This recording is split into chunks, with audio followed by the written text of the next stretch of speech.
Brad Granda. Welcome. Are we on? We're on. Wow. It'd be nice if I knew we were starting. We are starting right now. We can start however we want.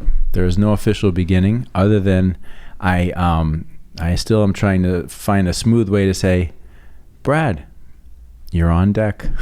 This is fantastic. All right, good. We should preface this by saying, put the children aside and out of the room because there might be a lot of cursing during this one. I mean, I'm just saying. So, Seth, this is the first time I've ever done anything like this, so wish me luck. Okay, so there's one. There is a Seth name drop right out of the gates. First 30 seconds. He'll be pleased. Yes. Now, but we must remember he might end up watching this with his son in the living room. Could be. That's all right. They're just going to have to, earmuffs. Yeah, earmuffs right? a couple I think his son's old enough to understand that. Well, welcome, man. How are you? This is unbelievable. I can't believe not that I can't believe we accomplished this, but this is really cool. We're doing it. We're doing it. I'm glad you feel that way. Brad, you are the Senior Vice President and Managing Director of our agency here, the Herman Agency, and we've known each other for almost 24 years. Yeah, absolutely. Of which we had the first 4 years, and then let's call it a 16-year hiatus. Yeah. And then we've been back together. But in that hiatus, it's not like we every now and again there was a run-in. Yeah, absolutely. A call, a run-in, see you somewhere. Well, it's been great sharing the last 4 years with you here, and we talk about this all the time because people watching this or listening, they may not realize this, but we're often hanging out here after hours, having dinner together. Our families must be. Last night. Yeah, last night is a perfect example. The two of us sitting here. Texting Seth. That's two. There's two. Having a glass of wine. We've been eating a lot of Longhorns lately. I think we need to shift in a different direction. We should. It's getting a little worn out there. Agreed. But it's always a pleasure to spend time with you. I love you like a brother. We've really developed a nice relationship over the last 4 years that I value a lot. Feeling is certainly mutual. Great. So what better way to embark on our podcasting journey together than to have a toast to our friendship, our business efforts together, and our overall life. So, and I have a feeling I know what this is. Look, what does it look like? Well, for the average viewer, it looks like we're about to embark on a glass of urine. It sure does, doesn't it? I brought this from home. I made sure that I brought it in a jar because it was actually as it comes over from the other side of the Atlantic in a plastic bottle wrapped in tape, newspaper and tape. And I opened it this morning, and I felt that I would put it into something suitably odd. So this hasn't even been cracked into yet. Haven't tasted it. So you and I are going to try it together for the first time. Wow. And this is just a moment. Let me make sure that that's a pretty hefty. That's a hefty choot right there. Choot. Here we go. We're going to give it a whirl. I assure. And I'm going to let you explain what this is because I'll butcher it one way or another. Hang on a second. I realize I got to scoot. I got to stand.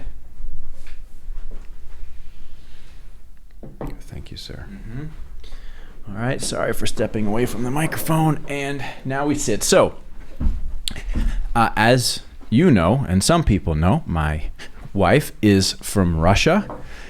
And in my travels to Russia, or her side of our family's travels to here, it always involves an exposure to this beverage, which is Samagon. And Samagon is essentially Russian moonshine, for lack of better terminology. It's an alcohol that they make in the country, and people make it themselves out of any number of ingredients. It's usually, as you know, sort of has a vodka-like quality, but I actually find that it can be a little bit smoother and more interesting, and it's part of the cultural experience that I have had there. And of course, I brought a number of versions back that we've shared. So this is the newest iteration of, we've had some serious different varieties. Yes, I think we had one. I think that I could have started my car with. I remember that one. Pretty brutal. That one was rough. Yeah. There's been some real nice smooth ones, and there's 100%. Been some rough ones. Now this one apparently is made from macadamia nuts. Wow. Okay. Hence the color. So let's give it a try. See what we think here. Cheers. Cheers, my brother. Yep. Cheers. Okay. To podcasting. Here we're podcasting. No, we're not shooting this, right? I'm just going to take a fucking whack at it. I'm not... Because that's pretty stiff. Yeah, it's a stout one. Maybe we do half or something like that.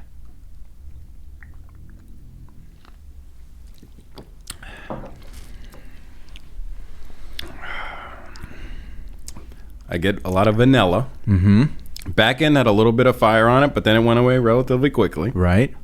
That's really smooth. That's nice. That's really smooth. Can you taste the nuttiness as well too? Absolutely. And it's almost like an alcoholic cream soda. Yes. Right? That is exactly the perfect description. Perfect That's description. wild. Yeah, it does. It has a cream soda kind of taste to It it. certainly does. I'm going to finish mine. I'm with you. Yeah, all right, let's do it.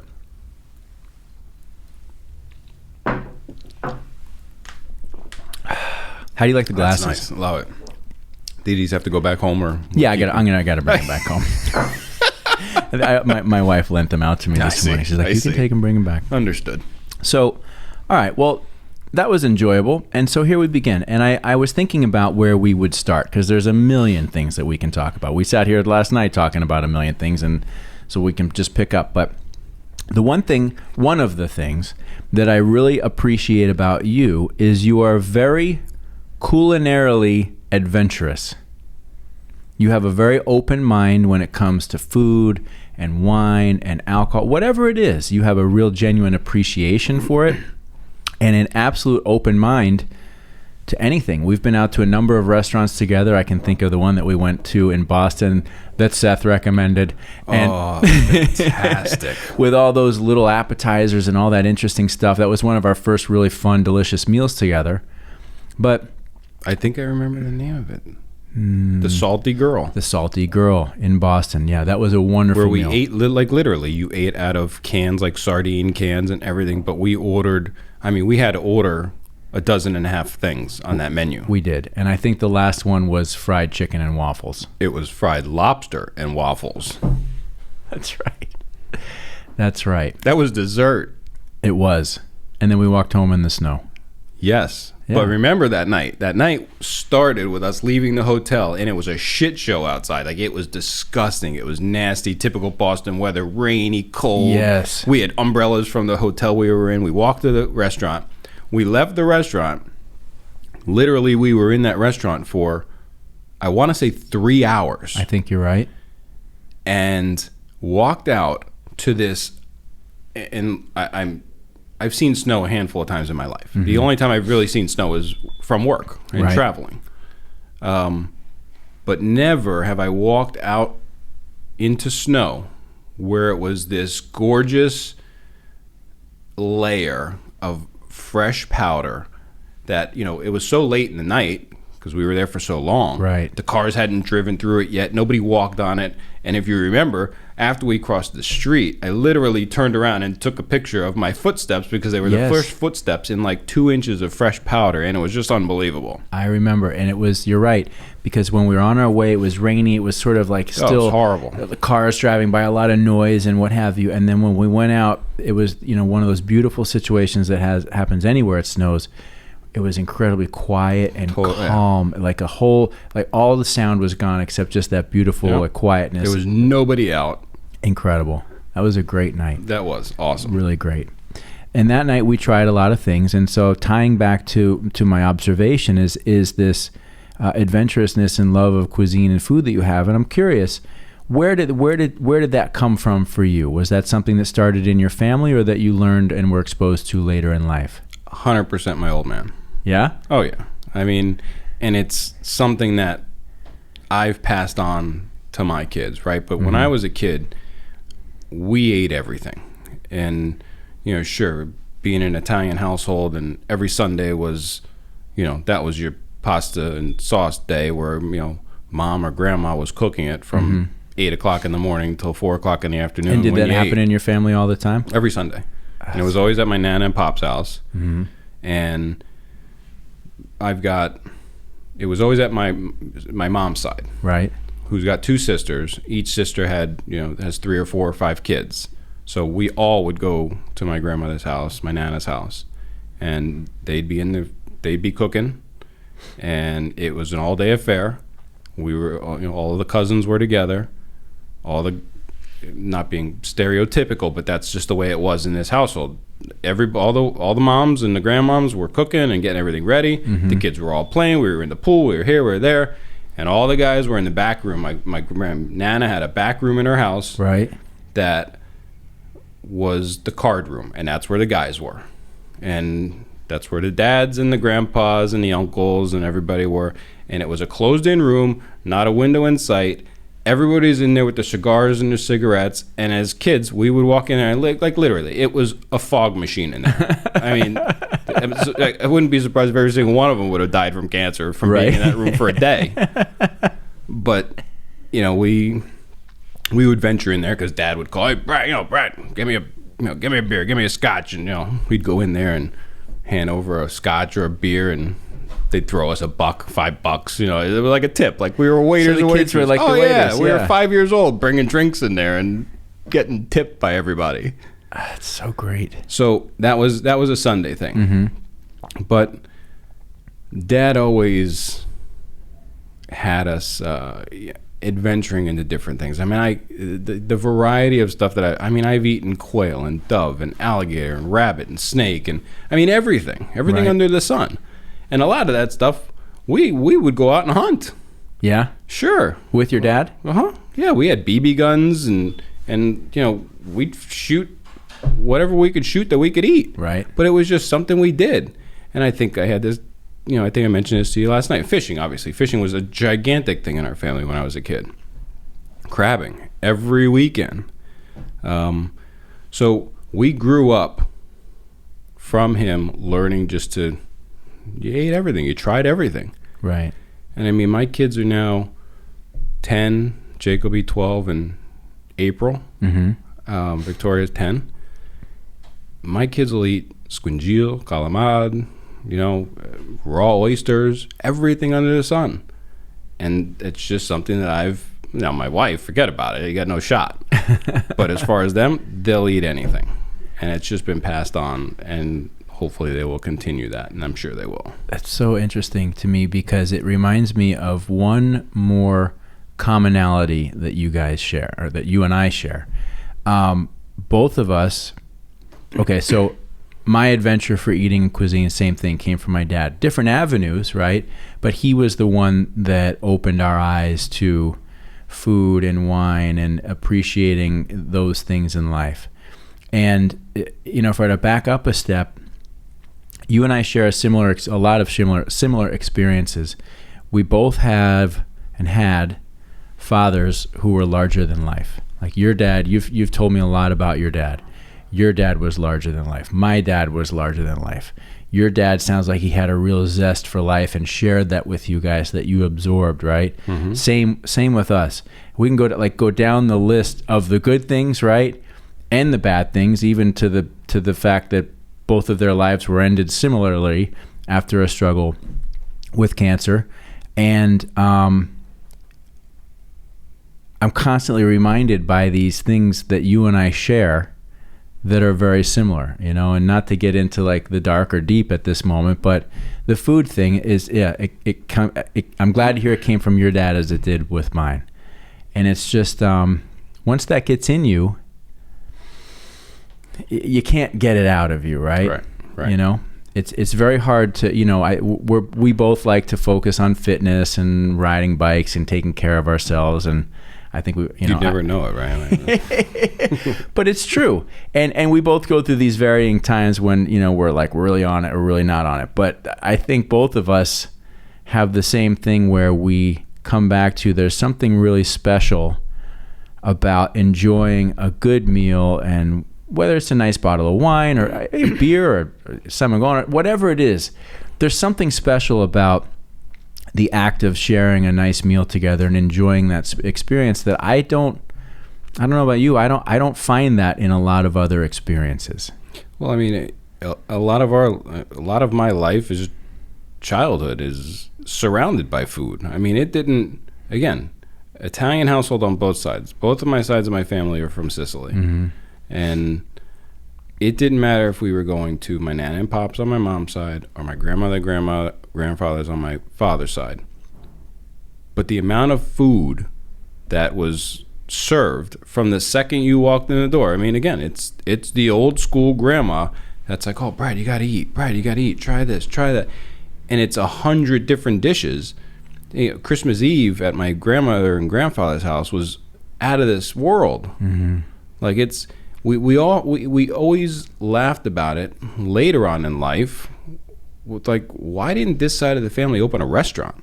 Right. I mean, seriously, it's out of control. The amount of food, the quality of the food, and I mean, just the love and the preparation of it all from my grandmother was bar none. It's interesting, you say, the love and the preparation, and there's so many things about what you just said that are interesting to me. Number one, this Italian tradition of Sunday dinner and the whole family getting together every Sunday, and this ritual. I think for any of us that didn't grow up with that experience, I mean, I look at that and I see that as such a beautiful and valuable and wonderful thing to be able to have. And I as I'm listening to you, I'm asking myself, like, why am I not instilling that type of thing in my family at this point in time? Because I hear it and it sounds so incredible.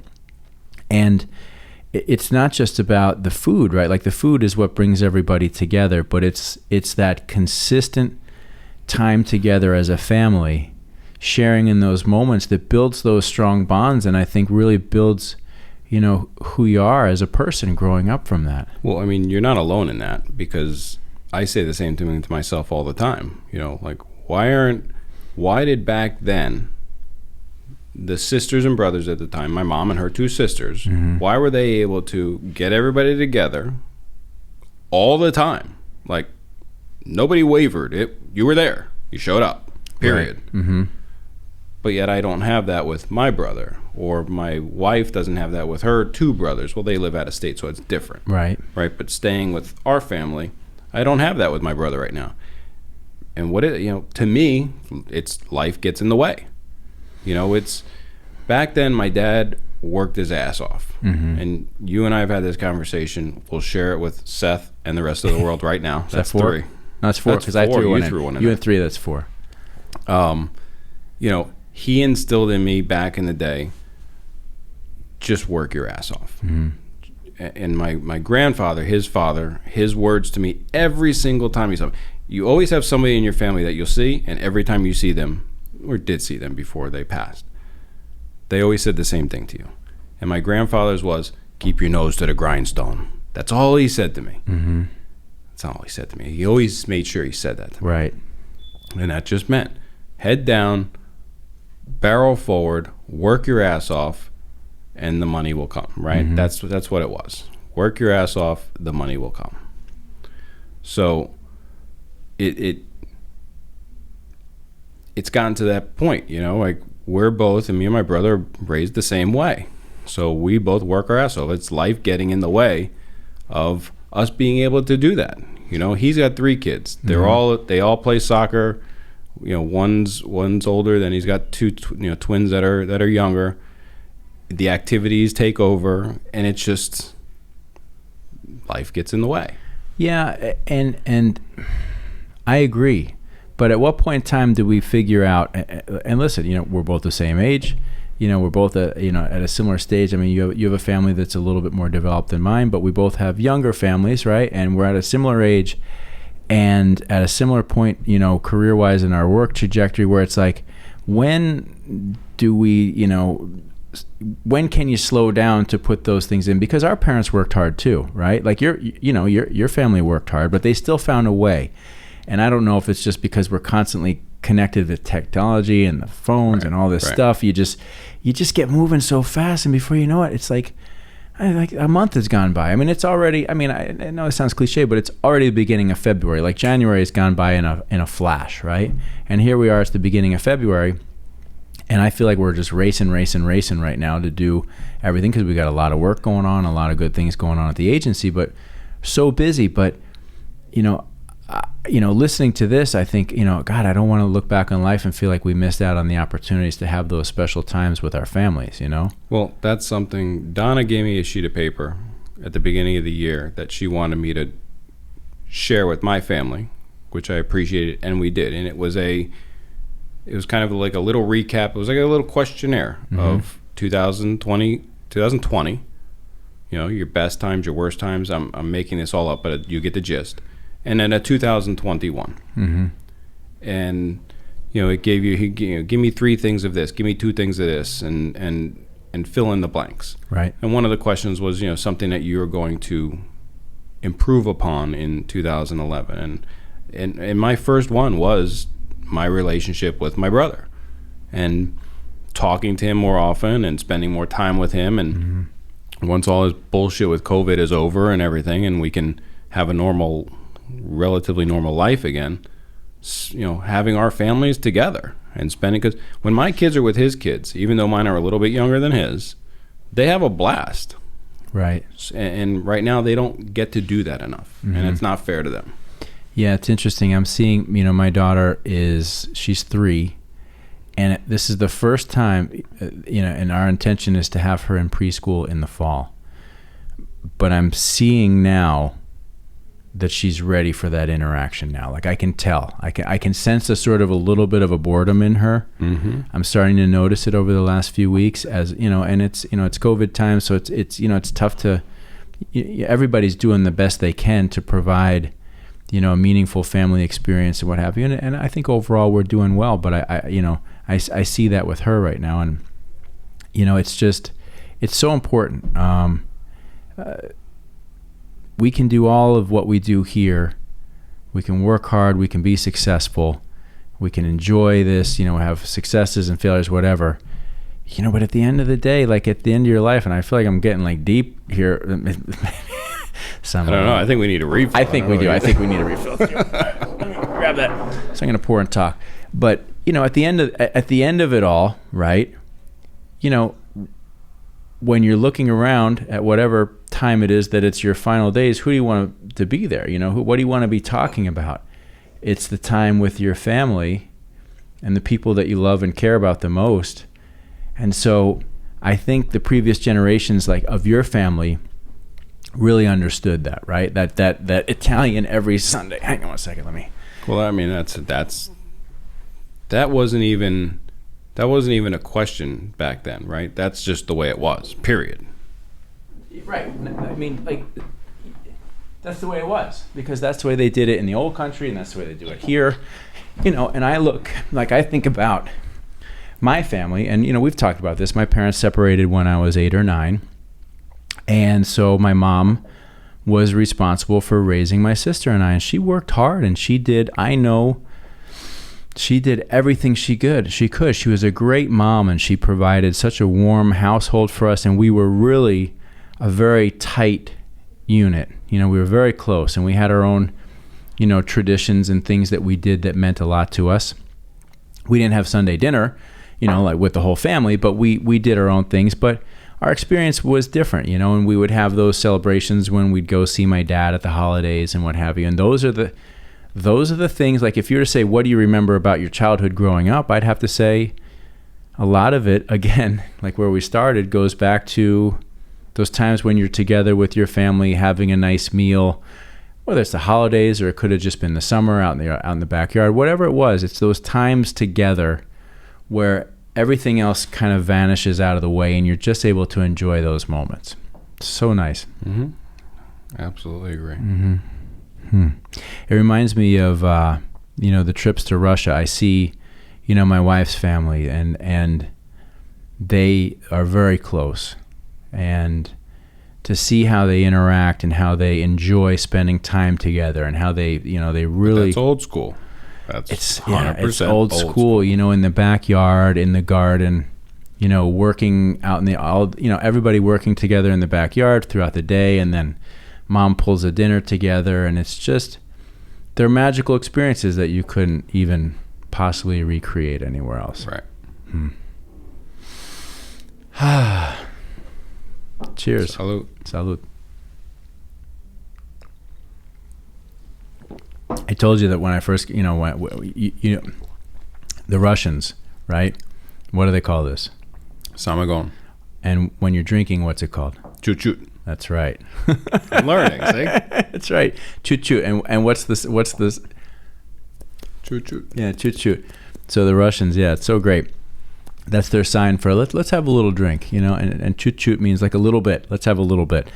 And it's such a good time because, again, it's the time of getting together and experiencing that together. And you just shoot the shit for hours on hours and hours. And before you know it, you're downing 4 jars of that shit. Well, and then the next thing you know, you're in the sauna, which they call the banya. So like a typical night can very well be, and I think it's stereotypical to suggest that Russians drink all the time. They really don't. But my experience has been that there's times when you do, as you do anywhere, as we are right now, right?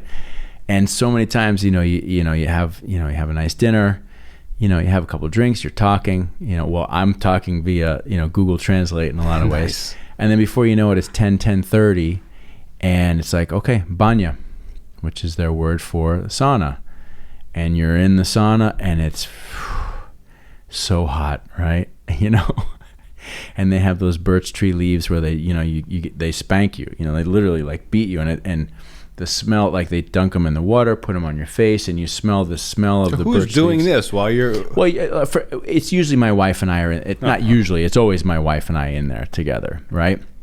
And she's the one guiding me through this experience. Now, I think I told you this. The first time I went to Russia and we went in the banya, her dad, they have a house that they're building, and he's built out a beautiful banya in the back. So it's got like a little, you walk in the door, it's like a little house. You walk in the front door, there's a little sitting area with a couch and a fire, and then you go into the actual banya. And in Russia, the banya is not just like a steam room or a sauna where you sit. Like, that's where they bathe. At the end of the day, they bathe and wash in there, and they... Totally separate building. Totally separate building from the house. And at the end of that, they come out and sit outside, and the air is cool, and it's beautiful. If it's winter, they roll around in the snow and then go back in. Oh, maron. Oh, yeah. And the first year that we went, oh, it was so great. My wife was so hardcore. Like, banya, like, it's a thing. Like, like Sunday dinner. Like, you know the rules and you don't fuck with it. And you said fuck before I did. I can't believe you already said it. No, you said it in the first sentence. Yes, bullshit. You said fuck. You said fuck like within like 30 seconds, right? And I remember we went in there, and she was really like, like these were rules I had to understand, right? And she was not soft with me about it. She was like, no, and you got all these buckets of water. It's very confusing. I was very overwhelmed by all the rules inside of the banya. But it's such a cool experience, and it's just one more of those things where it's just part of enjoying life and slowing down and really enjoying the process. The Samagon's great. Like, is good. This is going to be the podcast where there's a lot of like quiet. You're going to go home and you're going to say to Irviana, Brad said it, because nobody's tasted this yet. She hasn't tried this yet, and you just cracked it open. No. So she's going to try it tonight if she hasn't already. She might have dipped her toe in while you were at work today. She's been drinking cognac lately, so I don't think she's had this yet. But she's going to agree. This is a alcoholic cream soda taste. Without a doubt. So interesting. And this is one of the smoother ones we've had. Mm-hmm. Now that you brought those 2 batches back that one time, right? Mm-hmm. One, again, I could start my fucking car with it. The other one was fantastic. And then you had a purple one you didn't share with me. So that one must have been really good, because I didn't even get any of that one. It's funny. When I went in the cabinet today to get this, there's still some. No, there's still a good bit of the purple one. So there's some hold back here. I'm going to bring it. No, it's not an intentional hold. You're so funny, man. You're always like, wait, you holding out on me? You're holding out on me? Let's go back. Hold back. I had to get an automotive term in there for Seth. Yeah, okay. That's 5. That's 5. Okay. Let's go back. All right. Now that I feel like if we just keep talking about life and drinking and food, we're going to have these, like, for the viewer, these moments where we just sit and go, yeah, 100, absolutely. Right. Absolutely. And maybe there's nothing, maybe somebody might enjoy listening to that. I don't know. But let's go back to when we met. Oh boy. And where we worked. Oof. A little bit. Like, let's talk about that experience. And I've shared this with you. Like I still remember specific experiences with you from the very beginning. Like I remember we're working at Zimmerman. I remember you were driving down from Jupiter. I was. Every day, right? Where your family's from, where my mother lives now. And going into that environment where it was such a an educational experience and proving ground for us, right? Like Zimmerman. It was the whole cut your teeth. Right? But do you feel like, I kind of feel like we cut our teeth way more than some other people. Oh, without a doubt. Like that environment was it was not a teeth cutting, it was like a teeth razor sharpening. Grinder. Period. Right? What was it, what if you look back on that time, what is it that sticks with you the most? For me, the reason I loved it so much, because, I worked with a guy named Paul Amelchenko, and Paul used to actually keep a list of all the people that came and gone. Mm-hmm. And he had actually gotten to over 1,000 people. And I'm not talking about a long period of time. I'm talking about a very short period of time, considering the amount of people. Not a shot, but the fact of the matter is people couldn't fucking cut it. And the environment there suited me because of the way I was raised. Bust your fucking ass. Mm-hmm. Period. It doesn't matter. It doesn't matter what time it is. It doesn't matter what fucking day it is. You busted your ass. And at Zimmerman, that's what we did. And that, again, that was more than cutting your teeth. That was grinding your ass out every single day. So true for the people. So that made me love it, right? That made me love it.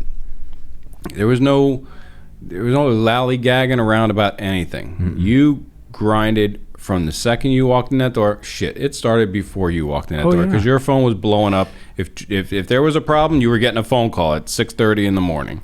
It didn't matter. And then that lasted until whatever time at night. So for those that might be watching or listening that aren't as familiar with what we're talking about, we started our career here. Excuse me.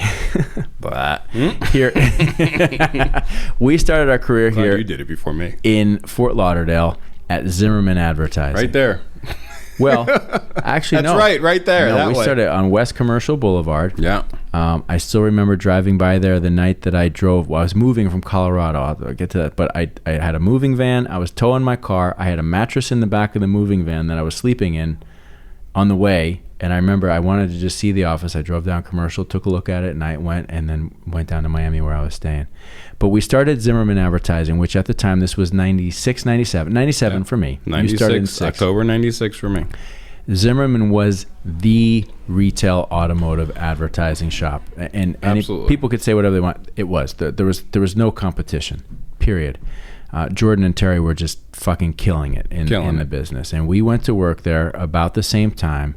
You start off there as an account executive, a junior account executive making, I think. Shit, I started lower than that. Yeah. I started, I think the starting was 18. And I think I might have started at 20. Shit. But I think crazy? I think you started lower than that. Before you continue, okay? Okay, yeah. I was pouring concrete. Imagine that, an Italian fucking guy pouring concrete with his uncle. Right. When I went and interviewed with Zimmerman, I was pouring concrete with my uncle. And we got in the truck one day. Me and my uncle got in the truck one day. And I didn't realize this, but he had grabbed the classified section. This was, right. It's a long fucking time ago. Yeah, right. The newspaper for a job. We get in the truck. He throws it in my face. And he goes, on the way to the job, you better look for a fucking career. Now, mind you, and he will tell you, I'll get his ass on the phone right now. He will tell you I'm the best employee he's ever had pouring concrete with him. I believe but he knew that I spent 4.5 years at University of Florida for a reason, getting an advertising degree. So he made me look in the classified section that specific day. And there was a tiny little 1x1 ad, and I swear to you this day, 26 years later, I still have that ad. Do you really? 100% still have that ad. No, you're going like this. I'm talking, it was this big. Like a stamp. It was a stamp. Right. They were looking for account executives, and I went for my interview. I interviewed with 6 people. They asked me to come back the next day and meet with Jordan. When I met with Jordan, he told me right off the bat, I was in his office for 30 seconds. And he tells me, the position you're applying for is already filled. And again, you can call that man right now, and he will tell you the same thing. My words to Jordan Zimmerman. My interview with Jordan Zimmerman was 60 seconds long. He said that to me, and I said this to him. I said, Jordan, I'll wash the outside of your fucking windows. I just want to get in the door. He goes, you're hired. That's it. I did not know that. 60-second interview with Jordan Zimmerman. We fucking walked me out the door, and I was hired, and I started the next Monday. That's fucking incredible. I did not know that. That is incredible. So that is how I You started. could not have said, I'll wash the outside I'll wash the outside of your windows. I just want my foot in the door. Let's call it 12, 15 words. And he said, you're hired. Well, you couldn't have said 12 or... There was no 12 or 15 words that you could have possibly said that would have been more perfect than those words for him to hear. You're right. Like, you couldn't have said anything. Not one thing on the planet Earth would have been better than those 15 words for him. That's right. That's fucking awesome. And that was, 26 years ago now? 25 years ago. You're coming up on 25 because you're a year ahead of me. Because we had this conversation. Yes, you're 96. May 23rd, Seth. May 23rd. I'll be 50. That's 6. I'll be 50. And we had this conversation. I will be in this business for half of my life. Right? Yeah. Yeah. So, and September 24th, I'm 50, and that'll be 24 years for me. So I'm 1 year behind you. It's kind of like that half a year, though. It's like a 6-month thing. Whatever. Either way, it is what it is. And so, you start there, and, we start there. We're working at basically, you're there 9-10 months before I get there. And it's like you go into this environment, and you're right. A lot of people would say, oh, Zimmerman, there's so much turnover, and there's so much, that was a bullshit excuse in a lot of ways. It's not to say that it might have been rough or whatever, but there were certain people that made it and certain people that didn't. And I feel like during that time when we were there, we learned so much. We were pushed so hard. We had to do shit that we fucking hated. The weekend calls, Saturday, Sunday, every weekend, you're calling your dealers, getting the numbers, which really, if you think about it now, like you could have done having a beer, like whatever. But there was something, I always found like there was this like serious pressure. If you don't have your numbers on Monday morning at 7 a.m., you're fucking toast. But that... And God forbid you show up to that meeting late. Oh, you didn't. No, I showed up for my first day late. I did, but I didn't know. Like, nobody was like, hey, we've got a meeting at 7 a.m. Or I think it was 7:30. I think actually the Monday morning meeting was 7:30. I think Jordan and Terry and those guys got there at 7, and then 7:30 was when we came in for the the numbers review. But I know my first... my first day there, I was so clueless. I got dressed. I was living in an apartment. My dad was living in a rented apartment because he had just relocated to Florida to work for the Potamkins. So we're sharing this apartment. I get up, I get dressed. I packed my lunch, literally, in a fucking Playmate, like those red and white, like Playmate. Like you were going to a construction site. Like I was going to a construction site. I got this gigantic cooler. Like I couldn't put the cooler in anything. Like there was, like I was walking around and was like, that's not going to fit in the refrigerator, bud. And I didn't know what time to be there. Nobody said. I didn't think to ask. Well, that makes sense because back then there was no HR department to like tell you how it went. Yeah, it was raining. I'm driving up I-95 from Miami Beach. I get in there. I walk in. You guys were all in the meeting, and I'm like, I'm here. Fucking cool. That's awesome. And then and then we begin, and I'm immediately on Pat Potts. And, oh my God! And Sean who Potts. was the girl? She had red hair, kind of I'll think of her name anyway. And she took me under her wing. She was great. And, you start off and you're making no money. You're working all the Leslie, hours. Was it not? No, it was not Leslie. I was not on Leslie's team. I'll think of the girl's name at some point in time, maybe in another conversation. But you start off there, and you know what? I don't know about you. I fucking loved it. Like, even just like, okay, let me get a piece of paper and draw out an ad. Here's the headline, and You got $0 down here and $99 a month here, and you got your cars and stuff. Just that process of starting to like come up with ideas and get it into the system. I loved it. Yeah, that creative process from scratch. And again, you and I spent a lot of time, separate from each other in the same realm, right? Drawing the same print ads because, look, fact of the matter is, 20 years ago, everybody was in the fucking paper. Newspaper. That's what it was. Yep. And you took that and you put it into the art department and off it went and it became reality. But yeah, it was that hustle and just, look, before I went to Zimmerman, okay, let me take you way back now. Right. I left college, and the second I left college, I had a job. My job was at Noble Investments with my cousin Dwight, who you know his name well. I've shared stories with you. Basically, he's not my cousin. He's my brother. 100% my brother. I started working for him right out of college. Monday after I left college, I was working for him as a stockbroker. And I spent 2 years in that. And, it's... I forget where I was going with that. I really did. I actually forgot where I was going. Why was I starting that? You were thinking about Seth. That's 7. I don't know why I got into the stockbrokerage story. I don't know. We were talking about how hard it was to work at Zimmerman, and then you were going back a little bit further to your stockbroker job, and you got lost in it. I totally got sidetracked. All right, well, let's come back to it in just a second. I think what we're both trying to say, in a sense, is that foundational experience at Zimmerman is priceless. I mean, yes. I know we both know this, and I know it's sort of like an older guy thing to say, of like, you don't understand what it was like back then, and we worked so much harder. But that drive and that excitement of the weekly ad cycle, right? It was like you start off on Monday. How'd the stores do over the weekend? Report the numbers. Okay, boom. Did you have your numbers right? No. If you didn't, you're fucked. Okay, boom. And then it was immediately you're selling. We were selling on Monday morning after that meeting because we always came out and there was somebody that had a killer weekend. And somebody had a shitty weekend. Right. And so the killer weekend was like, well, what did they run? Right. Well, they ran Trapped. Absolutely. Right? Or they ran this campaign. Trapped 88. And then the next thing you know, you're on the phone telling all your dealers that, hey, this weekend, so-and-so, maybe it was fucking Autoland or what, it didn't matter, Gary or whoever it was. They had a great weekend. This is what they did. This is what we need to do. And so everything changed. Every week it was changing.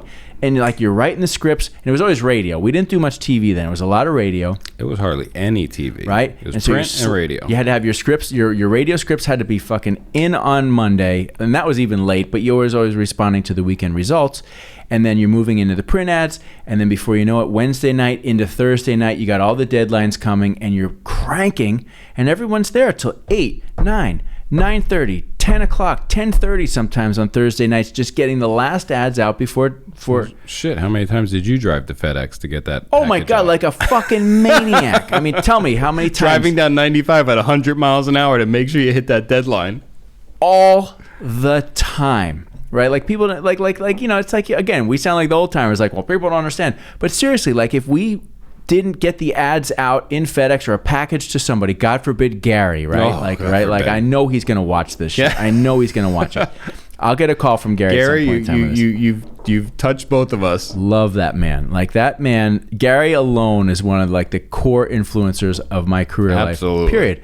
But how many times did you drive down I-95 to the airport to like the FedEx depot to be there by 8 o'clock? What was it? 8, 7, 7:30? It was like an 8 o'clock deadline. Like a lunatic just to get your package just there. Just hoping you didn't get pulled over. Right? And then, now it's like everybody's like, 6 o'clock. and the thing is, it's not even like, hey, work harder, stay later just to work. Like what I feel like a whole generation is missing out on, and it was so exciting. It was. It wasn't like you're staying there, oh God, I got to stay at work. It was fucking thrilling to be part of that. Let me tell you something. When it got to the point in the stock brokerage business where I found out it wasn't for me. Mm-hmm. And you sit there and you look at the clock, right? And you look at the clock and you go, oh shit, it's only 10 o'clock. And you look at the clock again, yeah, fuck, it's only 1 o'clock. When I went to Zimmerman, I look at that clock and I go, are you kidding me? It's 1 o'clock? It's 4 o'clock. Right. It's 6 o'clock. Are you out of your mind? That's not possible. Right. I mean, shit, I do it here. Right. But that's something that was ingrained in us because of that. I do it every day, and Seth will sit here and laugh at you. Whatever, that's 7. 7 or 8? 7 or 8. Okay. The first thing I do every single morning when I wake up is I grab my phone. This is no joke. I'm not saying this just to blow smoke up his ass, because he doesn't need that. I go on my email, and the first thing I look at is my bag report. And the reason it's because it's theirs is because that's the one I get. I'm on that list every day to get their sales report every single morning, and every single morning that's the first thing I do is I look at his numbers to see what he did the night before. Right. As a combination of all 5 stores broken down, it's an entire spreadsheet of their daily reports. Now, and if I got that for every single client, that's the first thing I would do every single day. I'd look at every single email to see what they sold. Why? Because that's how I was fucking brought up in this business. Right.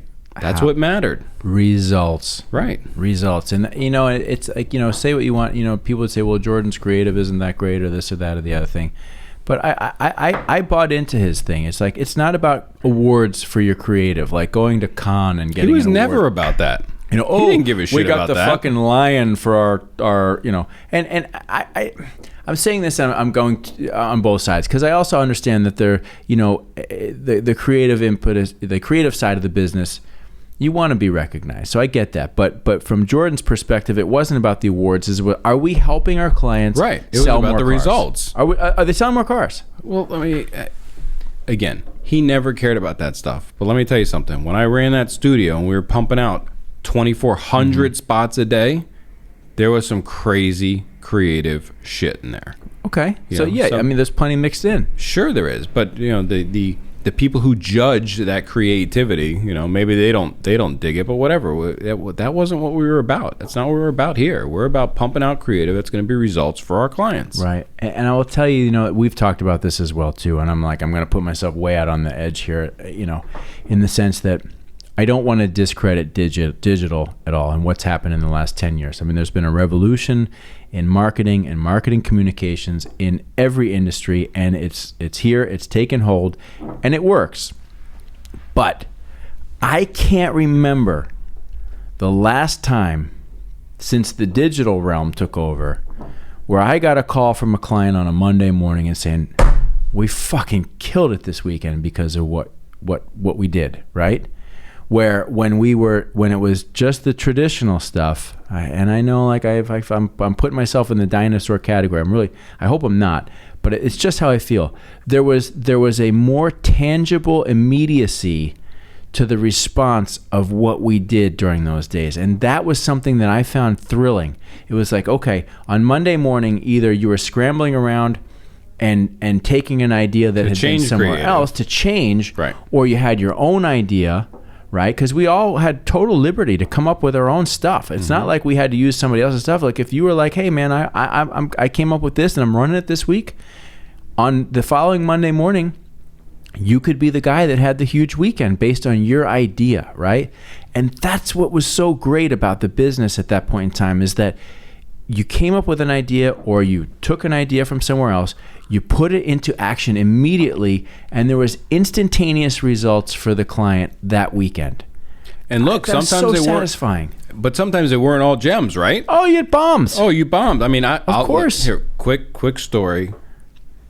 One of my favorite all-time clients ever, Dan O'Brien. And Dan, I hope somehow, some way you see this podcast, right? Because he was a huge influence for me in the business, and he was part of the O'Brien automotive team. Yes. At Central Illinois, had stores in Fort Myers. His brother did, Joe. Yep. But I convinced Danny in 1999, on September 9th of 1999, to run the 9999 sale. And we spent a shit ton of money.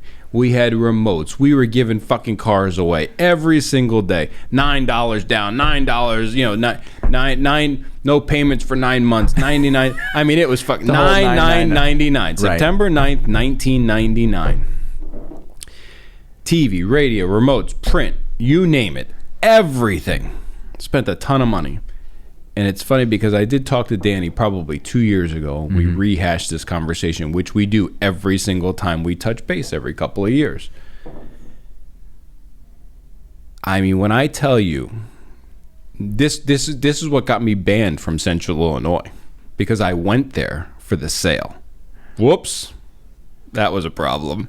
Because Danny used to run a very successful barn sale. It was called the barn sale. Yeah, literally at the old barn, right? Yeah. The old Don Cox, God rest his soul, was our voice talent. And literally after Don Cox passed away, we still used his voiceover to run the spot, right? For the barn sale. And that barn sale killed it every single year. But we ran this $9,999, and I went out there. And when I tell you that he had a stage set up in the front of the dealership, he was giving cars away. Well, there was Brad with his happy ass and his $9,999 fucking idea, sitting on the stage, swinging my legs back and forth, waiting for people to come on the lot, because it was a bomb. I don't know why. I can't tell you. But from that point on, because I had begged Danny, I said, I want to come and run one of your barn sales with you one year. He goes, fuck you. You're not coming here. You're a fucking jinx. And ever since, it was 22 years ago. Right. So it bombed. It was horrible. We did nothing. He gave cars away. We lost money. It was an absolute disaster. But again, we talked about it 2 or 3 years ago, and we laughed our asses off. You've told me this story, and I forgot it. And as you're telling me the story again, I'm expecting like the big build-up that this is going to be the biggest sale ever of your career, and it was a total bomb. Total bomb. That makes me think of something. I'm looking. Yeah, Greg calls this my confidence monitor. 17. What is that? What are we counting down? No, we're pushing up on an hour right now. So anyway, holy shit! Yeah, exactly. That's how quick it goes. So it's funny talking. All right, Seth, you better still be watching. Yeah. So I'm thinking. I don't know why. It's like you have a drink and then it's like one thought triggers another. So you bombed, right? I remember I was sent to make a presentation to Highland Park Ford. It was a Ford store in Chicago on I guess it's called the North Shore, north of Chicago along the water, like a nice residential community. The dealer was a prominent African American in the area, and they had a beautiful store, and I went to make a presentation. It was an older store. You remember, you got the freaking portfolio, the big like portfolio the gigantic with the giant mount box. You got your mounts, and then you had a couple of VHS tapes in there. And some binders. It was a presentation and like a kickoff. All at the same. I'm confusing my memory, but what I do remember is this. The conference room was in 2 times in my life I presented in a room like this, but the conference room was in a small room up above, like you had to take a wooden staircase up from the service department up to the second level, and there was a small I've been in those conference rooms. Small conference room. You got 2 file cabinets in the back corner with like a TV with the VCR in the front, right? And a small table. It's a tight room, right?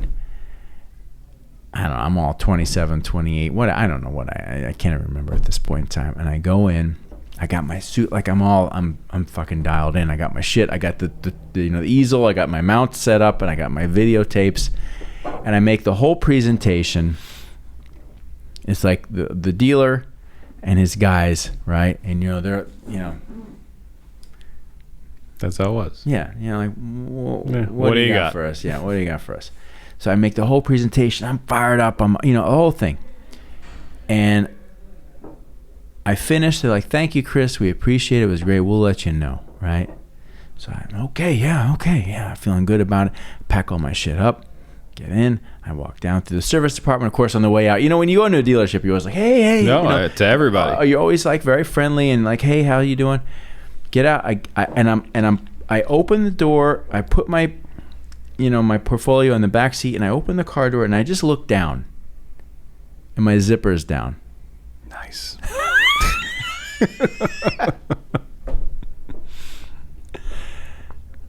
And I'm like, I just fucking made an entire presentation with my zipper down. With my fly down. And it was super apparent. So I get in the car. I'm feeling very humble, and I don't know what brought me. I called him, and I don't remember his name, but I called him and I said, "Hey, so and so." I don't remember his name. I said, "Hey, it's Chris." He said, "Hey, Chris, how you doing?" I said, I was just there. I just made this whole presentation. I got out to the car. I looked down, and I realized my zipper's down. He goes, "Chris, we're going to remember you for a long time." Did you get the gig? No. No. Maybe we did. I can't remember. I can't even remember, but that's all I remember. That line in a deep voice. "Chris, we're going to remember you for a long time." There's so many of those though in our career, right? So But is it now? I don't know. It's different now. It's different, but you still have that. Look, car guys are car guys, Right. Right. There's always going to be that cynicism of a car guy, and that's what makes it fun for us. I love them. Yeah. I love car guys. I really do. No matter how many times you think, oh, this, that, maybe we could branch out into another field, or we've got this talent. Why? Right, exactly. Well, because as a business owner, you think, how can we expand and grow the business? So sometimes you think down different avenues. But at the end of the day, I fucking love car people. I love the business. I love the attitude. I love the entrepreneurial spirit. I love the humor. I love the fucking drive that these men and women have. It's just, it's the best business to be in for me. And you and I have been around so many characters, should you say? I mean, come on. The laundry list goes on. However, some of those characters are in some very high places right now in the automotive field. And that's cool to me, right? Mm-hmm. Back in the day, and if we're throwing names out there, right? Back in the day, David Holt.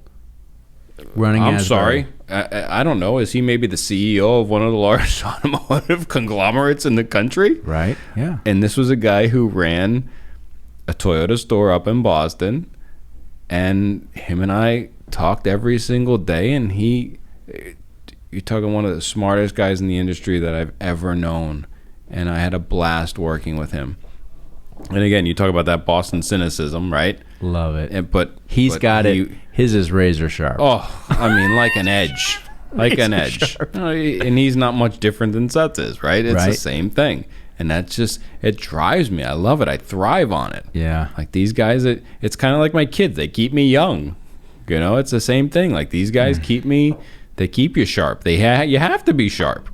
You have no choice. No you get choice. fucking chewed up and spit the fuck out in this industry. Seriously, I know. And so let me just say this, okay? You and I, we've got 100 of these conversations. Like literally, like we could do this podcast 100 times, and every one would be different if we just, we might have a little nip. Sure.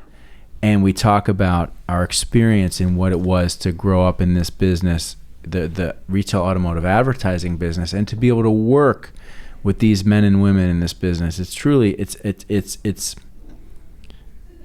an honor that we've been able to do it and still be able to do it. I still every day I'm like, we're just getting started.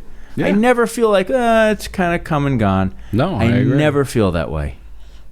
It's funny because with my office literally 8 inches of drywall away from where we have these podcasts, I've obviously listened to all the other ones we've had with all of our other crew. Right. You didn't ask me what got me in this business. And it's so funny because this is one of the things that I've actually prepared to say. So funny. And I didn't get only to say because we it. got so much to talk about. It's I'm like, okay. When you think about the hours that we could sit here and talk in the days, like it's endless, right? But for me, I was. Hey, Brad. Yeah, go ahead. What got you in the business? I'm going to say 3 letters and 4 numbers to you. FIN 3408. And I'm going back, 28 years. Mm-hmm. But that is the number of the class that drove me out of the accounting college and into advertising. FIN. Finance 3408. I'm almost 50 and I still fucking remember that number. I believe it. I signed up for that class. I failed it once because I went to college to go get an accounting degree. You know, the old school, right? We're fucking old. We're 50. You either loved math or you loved English. Right. Well, I loved math. Right. So you figured accounting. Accounting. Ugh. 100%. Made it through first couple semesters. Then I got to the semester where I had to take FIN, Finance 3408. And I failed that fucking class once. I went to take it again. And I got halfway through the semester. And I said, fuck all you. And I went into the College of Advertising and Journalism. And that's what got me into the advertising world. Thank God for that. FIN 3408. Thank God for FIN 3408. I will never forget that number. Let's pause there. Okay. That's a good place to pause. FIN 3408. The literal numbers, letters and numbers that drove you to this moment. Out of the accounting field and into advertising. Cheers to that, man. Cheers, brother. Salute. Love you, bro. I love you. I appreciate you having me on, and I look forward to we got a million conversations. We got a million. However many more of these. You want to start another one in 5 minutes? We could. I got to get home. Thank you, Chris. It's been a pleasure, and I thank you for everything you've done. You got it, man. Thank you, Brad. Okay. Awesome.